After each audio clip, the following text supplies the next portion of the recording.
Mas será que a gente já se encontra num pico da doença deste ano? Vamos saber. Quem vai responder para a gente esta e outras perguntas é o nosso parceiro, professor epidemiologista da Unifal, Sinésio Inácio da Silva Júnior. Oi, professor, muito bom dia. Obrigada por estar com a gente de novo.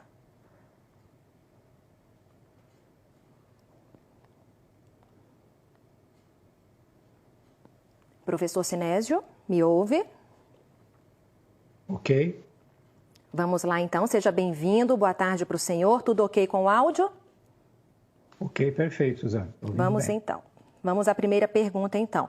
Este grande aumento de casos, professor, a gente percebe que este ano ele está acontecendo mais cedo. Por quê, hein? Olha, já muito se fala, né, a questão da precipitação de chuvas, junto com o calor mais intenso, pelas mudanças climáticas e o fenômeno do El Niño. Então, isso tem sido acreditado a principal causa dessa antecipação. Só que nós vamos precisar realmente mais alguns meses para ter um retrato melhor de por que está acontecendo. Se houve alguma mutação do vírus, mas o mais provável realmente é pelo aumento de criadouros e circulação das pessoas nesse ano de 2024, depois da pandemia. A gente já se encontra no pico da doença? Pela distribuição dos casos ao longo do tempo, a chamada curva da doença, nós observamos que realmente chegamos num pico. Os registros da Secretaria de Estado da Saúde mostram que houve uma queda. Só que o que a gente precisa observar? Isso foi representado pelo carro-chefe da epidemia, que é a região centro e adjacências, oeste. E nós temos que ficar muito atentos com a região nossa sul, porque ela é a segunda mais populosa. Mas realmente a gente pode considerar que chegamos num pico e esperemos que seja assim. Mas os casos podem dar uma retomada também.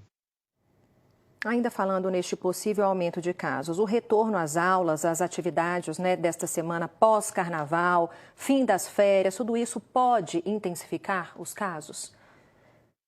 Sim, porque é preciso entender que, embora o mosquito ele transmita o vírus, o mosquito precisa das pessoas para se contaminar e, portanto, são nós, né, os humanos, que somos o reservatório do vírus. E com essa circulação maior de pessoas, como você observou, com o carnaval, pós-carnaval agora que retomam-se as aulas, as atividades normais, então esse espalhamento do vírus no território, propiciado pelo carnaval e agora intensificado por esse contato das pessoas, por exemplo, dos estudantes, que são uma faixa etária de grande incidência, pode ajudar a retomar o número de casos.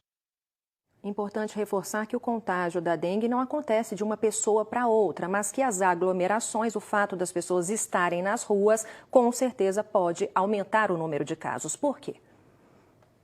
Isso, não passa de pessoa para pessoa. Agora, quando as pessoas se aglomeram e próximas a criadouros de mosquito, é claro que o mosquito tem uma facilidade de ele contaminado contaminar mais de uma pessoa ou a partir de pessoas que carregam o vírus, ele se contaminar.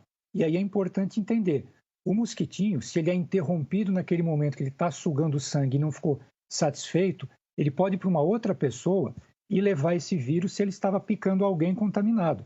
Agora, depois que ele fica satisfeito, ele vai demorar de 8 a 12 dias para ele ser transmissível. Mas essa aglomeração de pessoas por isso tudo realmente pode ajudar o espalhamento da doença.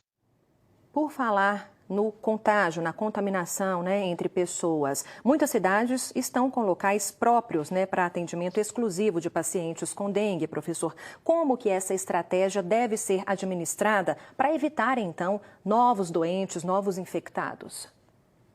Isso, excelente pergunta, Suzana. Por quê? Porque as pessoas vão a esses locais ou estarão com a doença e sintomas dela, ou com algum sintoma de um outro problema de saúde que não é a doença. Então, seja aquela pessoa que não tem a doença, ao acessar um local que alguns doentes lá estão e podem, portanto, estar carregando o vírus, a pessoa pode transmitir um dia antes de ter febre e normalmente até o 6º dia de sintoma.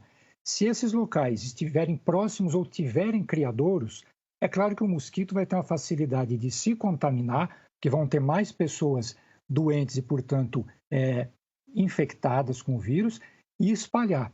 Portanto, é muito importante controlar criadouros de modo geral, mas num raio de 100 metros dessas unidades de atendimento, porque essa é a autonomia normal de voo, o alcance de voo do mosquito.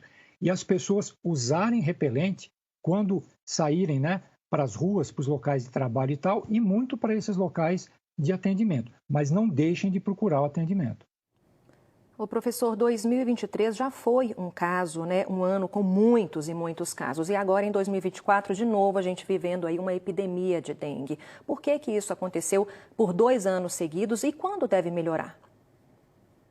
Pois é, nós temos no Brasil e em Minas Gerais os ciclos da doença de 3 em 3 anos. Então, começou a se observar 2010, 13, 16, 19, 22. Só que 22 era o final da pandemia. Então, pode-se creditar ao fato de que durante a pandemia, pela questão da Covid, houve uma menor mobilização, movimentação das pessoas. Quando a gente retoma 2022 para 2023, esse efeito que poderia ter acontecido antes, em 2022, do ciclo dos 3 anos, pode ter acontecido em 23 e com reflexos agora em 2024. Nós estamos com o número de casos em janeiro de 24, em Minas Gerais, por exemplo, que é 4 vezes ou mais do janeiro de 2023, que já foi um ano complicado, como você falou. Então, pode estar acontecendo esse fenômeno. Seguimos aqui aguardando por dias melhores, né, professor? E, claro, nos cuidando, prevenindo. Obrigada, viu? Sempre às ordens. Boa tarde.